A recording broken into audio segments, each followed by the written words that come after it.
ភាសាខ្មែរអាននឹងសរសេរសំណួរ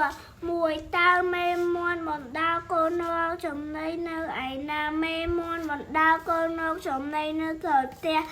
2តើមេមន់ប្រដៅកូនដូចម្ដេចមេមន់ប្រដៅកូនថាកុំឲ្យដើររកចំណីឆ្ងាយពីខ្លួនខ្លាចជួបនឹងសត្វសាហាវ3នៅពេលស្ដាប់តាមដំបូន្មានរបស់មេតើកូនមាន់រស់នៅដូចម្ដេចពេលស្ដាប់តាមដំបូន្មានរបស់មេកូនមាន់រស់នៅជាមួយមេវាប្រកបដោយភាពសុខសាន្តហាន2តើកូនមាន់ទាំងអស់ធ្វើអ្វីនៅពេលឮម្ដាយហៅពេល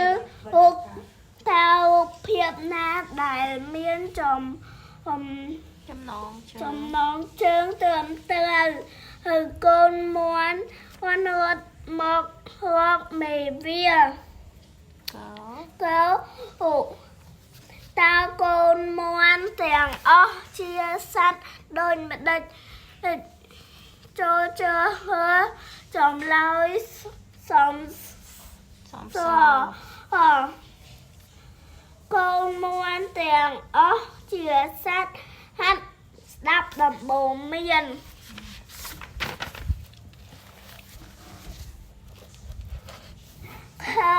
ចូលជើ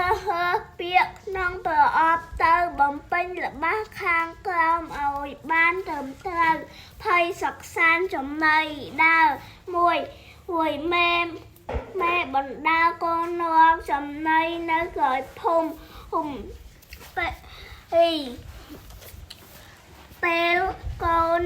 ទៅឆ្ងាយពីខ្លួនមេមាន់ភ័យរត់ឆ្លេកឆ្លា3កូនមាន់មិនដើររកចំណីឆ្ងាយពីមេវាទេ4កូនមាន់រស់នៅប្រកបដោយភាពសុខសាន្តព្រោះវាស្ដាប់ដំបូន្មានរបស់ម្ដាយ